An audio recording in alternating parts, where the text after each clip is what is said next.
Omar García Harfuch llegó a Argentina y, según fuentes cercanas al caso, en cuestión de horas logró lo que supuestamente el gobierno de Javier Milei había bloqueado durante meses: la entrega de un exmarino mexicano acusado de encabezar una red de huachicol fiscal que, de acuerdo con información disponible, podría involucrar a empresarios tejanos, a republicanos estadounidenses y a figuras que todavía no han pisado un juzgado.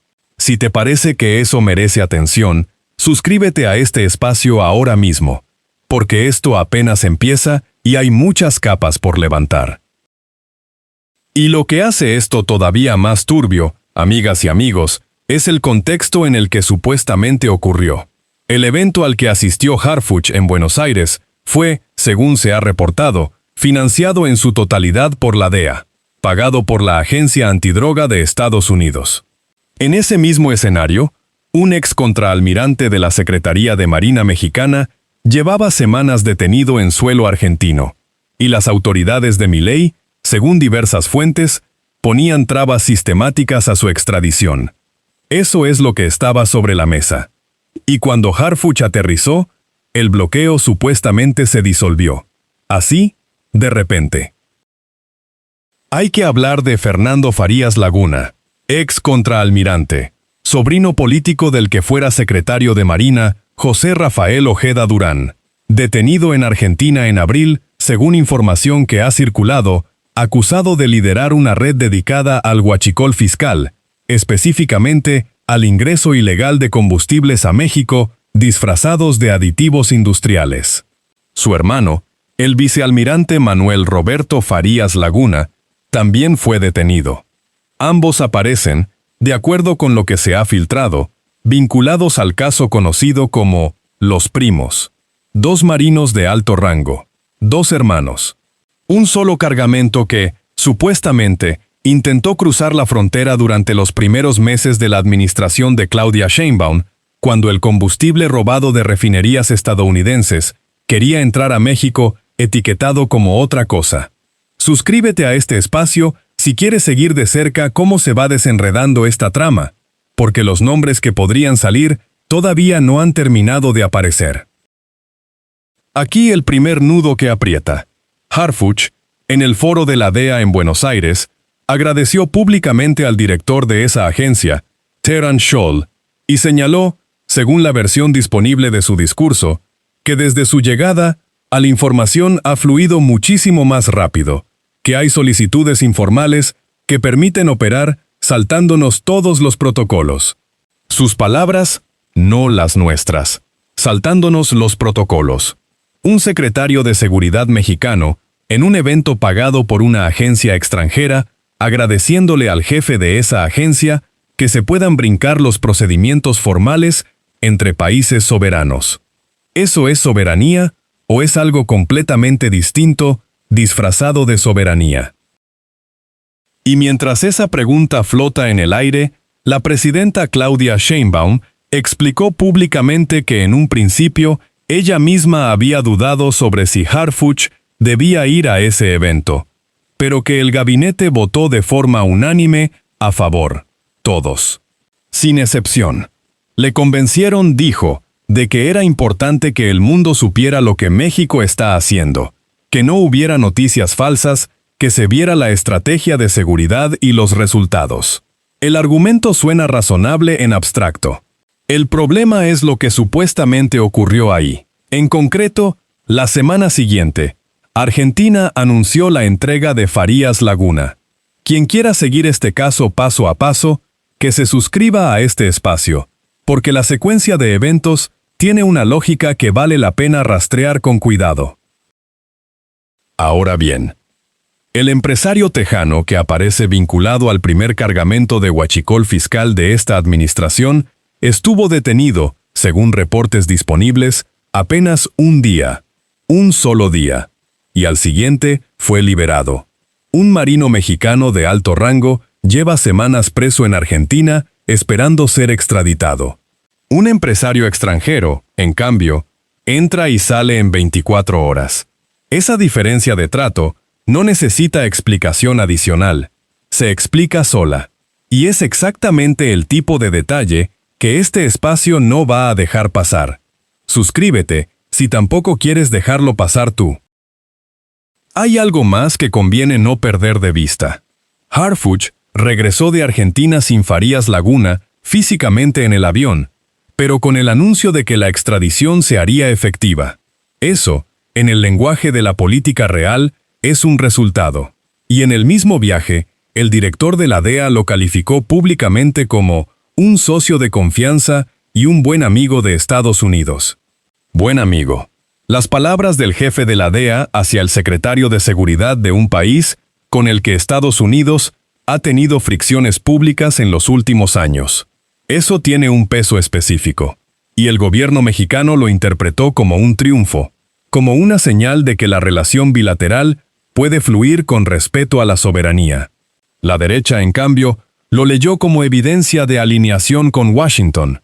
Lo que nadie explicó del todo es por qué la extradición, que supuestamente estaba bloqueada, se desbloqueó exactamente durante esa visita. Y lo que nadie respondió es si eso fue coincidencia o negociación. Mientras todo eso ocurría en Buenos Aires, aquí en México otra historia se desarrollaba en paralelo y es igualmente reveladora. En Michoacán, según información disponible, se llevó a cabo un operativo de seguridad que buscaba a un líder de célula delictiva. El operativo generó narcobloqueos en municipios colindantes entre Michoacán y Jalisco. Eso era predecible. Lo que no era predecible, o quizás sí lo era para quienes conocen el terreno, es que un grupo de pobladores se interpuso físicamente ante el ejército para obstaculizar el operativo. En video, con declaraciones en cámara, defendiendo supuestamente a personas que forman parte de esa célula porque son sus hijos, sus sobrinos, su familia. El líder buscado escapó. Algunos familiares suyos fueron detenidos, y el video circuló. Suscríbete a este espacio, porque lo que ocurrió en ese pueblo michoacano dice algo sobre el estado real del territorio que ningún reporte oficial va a resumir con esa crudeza. Las señoras que aparecen en ese video no son villanas de caricatura, son madres, pero lo que hicieron tiene consecuencias reales. Permitieron que un perfil delictivo escapara. Y eso, independientemente de las razones personales que las mueven, pone en riesgo a otras comunidades. El ejército no puede avanzar si la población que supuestamente protege se convierte en obstáculo. Y aquí viene la pregunta incómoda que el video plantea sin querer plantearla. ¿Qué tipo de trabajo territorial se ha hecho en esa zona para que la gente prefiera proteger a una célula armada antes de colaborar con el Estado?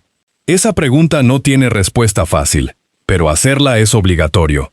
Porque si los programas sociales, la estrategia de seguridad y la presencia institucional no han logrado que esa comunidad vea al ejército como aliado y no como amenaza, algo en la implementación falló. Ya lo sabes tú también si has seguido de cerca lo que pasa en esas regiones. Y en medio de ese operativo fallido, regresó a escena otro personaje, Felipe Calderón, expresidente, convocando, según lo que circuló en redes, a un foro en la Ciudad de México para el 30 de septiembre, con el nombre de América Libre, enfocado supuestamente en la defensa de la democracia en países como Cuba, Venezuela, Nicaragua y México.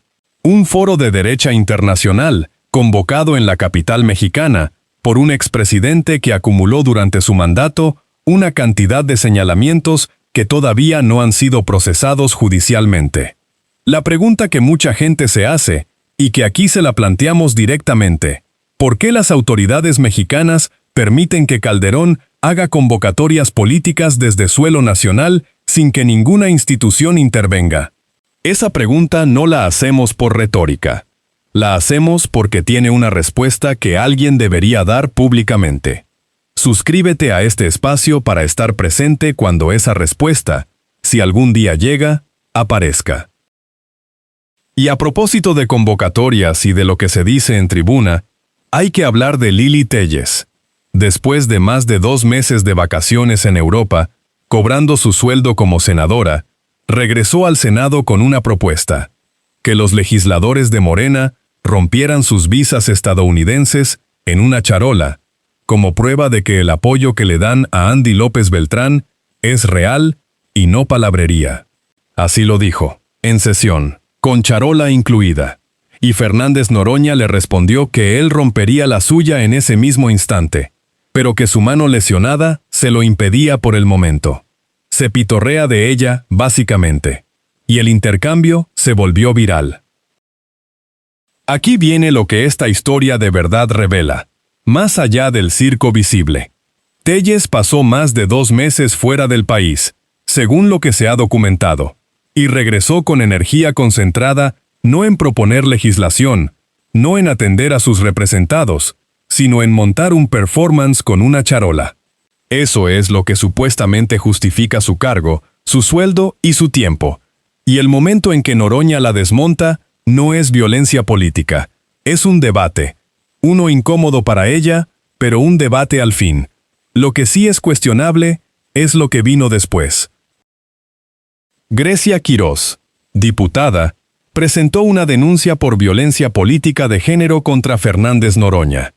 Y un tribunal electoral de Michoacán, de acuerdo con lo que se ha dado a conocer, emitió sentencia declarando que Noroña cometió violencia política contra una mujer en razón de género.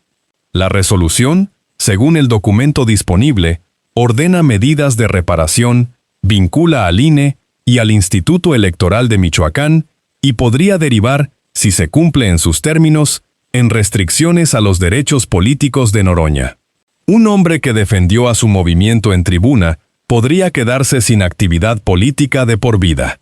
Mientras Lili Telles, que llegó de Europa después de 2 meses pagados con dinero público, sigue en su curul sin ningún tipo de consecuencia institucional por ese ausentismo.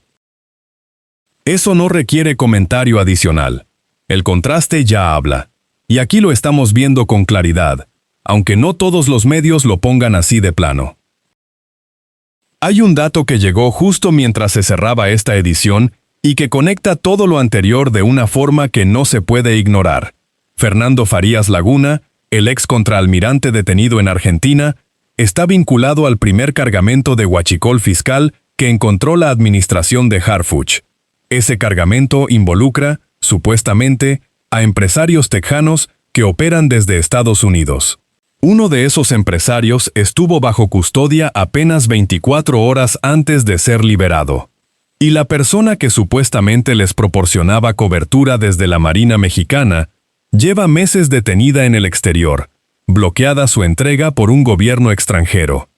Hasta que Harfuch viajó a un evento de la DEA, y todo se desbloqueó. Eso no es una teoría.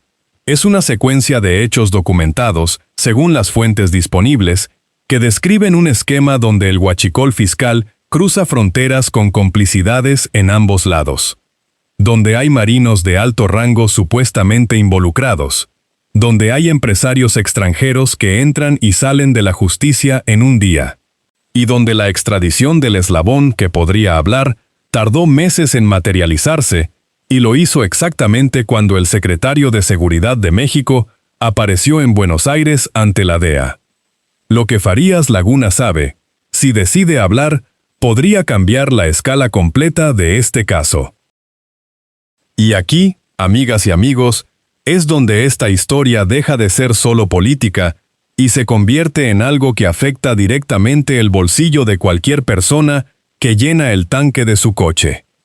El huachicol fiscal no es un delito abstracto. Es combustible robado que entra al mercado, que compite ilegalmente con el que pagas tú en la gasolinera, que financia a organizaciones que después generan violencia en las calles de Michoacán, de Jalisco, de Sinaloa, y que, supuestamente, tiene tentáculos hasta el Senado de Estados Unidos, hasta empresas texanas, hasta oficiales de la Marina Mexicana con rangos de almirante. Si eso no merece tu atención, no sé qué la merece. Las reacciones no se hicieron esperar. Desde el oficialismo, el viaje de Harfuch a Argentina se presentó como un logro diplomático y de inteligencia. Desde la oposición, como una capitulación ante Washington. Ninguna de las dos lecturas es completa. La primera ignora las preguntas incómodas sobre los protocolos que supuestamente se saltaron. La segunda ignora que la extradición de Farías Laguna, si finalmente llega a concretarse, podría ser la primera pieza de un dominó cuya caída la oposición no está preparada para gestionar. Porque si Farías Laguna habla, los nombres que podrían surgir no necesariamente están todos del mismo lado del mapa político. Y mientras tanto, en Tabasco, el PAN presentó una queja ante el INE contra Andy López Beltrán por repartir el periódico Regeneración, por caminar, por hablar con la gente. El presidente del PAN dijo que esa queja está sistemáticamente bien fundada y que bastaría para anular su candidatura eventualmente. Repartir periódico como acto de campaña anticipada. Eso es lo que la oposición considera una amenaza electoral suficiente como para movilizar recursos legales. Aquí lo vemos claro. El PAN, que no pudo ganar elecciones, ahora intenta ganar en los juzgados lo que las urnas le niegan. Y con cada queja que presentan, con cada declaración que hacen, le dan más visibilidad al candidato al que supuestamente quieren frenar. El chofer del operador en Sinaloa de Saúl Gálvez, vinculado al caso de El Mayo Zambada, fue detenido según información de última hora. Un eslabón más. Pequeño en apariencia, pero los eslabones pequeños son los que conectan los extremos de la cadena. Poco a poco, según lo que se va filtrando, la estructura de financiamiento del crimen organizado en México va mostrando sus costuras. Y cada detención, cada extradición, cada queja y cada foro de ultraderecha forma parte del mismo tablero. Lo que este espacio va a seguir haciendo es exactamente lo que hemos hecho hoy. Rastrear la secuencia, señalar la contradicción, preguntar lo que nadie quiere responder. Si Farías Laguna llega a México y habla, aquí vamos a contarlo. Si el caso del huachicol fiscal llega a los nombres que supuestamente están detrás del financiamiento, aquí vamos a contarlo. Si Calderón lleva a cabo su foro y aparecen los personajes que se espera que aparezcan, aquí vamos a contarlo. Suscríbete a este espacio para que estés presente cuando eso ocurra, porque este tipo de casos no terminan con una detención ni con un viaje a Buenos Aires. Hay una sola imagen que resume todo lo que ocurrió esta semana. Un exalmirante mexicano acusado de huachicol fiscal, detenido en Argentina durante meses, supuestamente bloqueado por el gobierno de Milei, se desbloquea en el momento exacto en que el secretario de Seguridad de México aparece en un foro pagado por la DEA y le agradece públicamente al jefe de esa agencia que se puedan saltar los protocolos. Esa imagen lo dice todo sobre cómo funciona realmente la geopolítica del crimen en este continente. Y lo dice sin que nadie tenga que interpretarla. Batman llegó a Buenos Aires, y al parecer Gotham tuvo que ceder.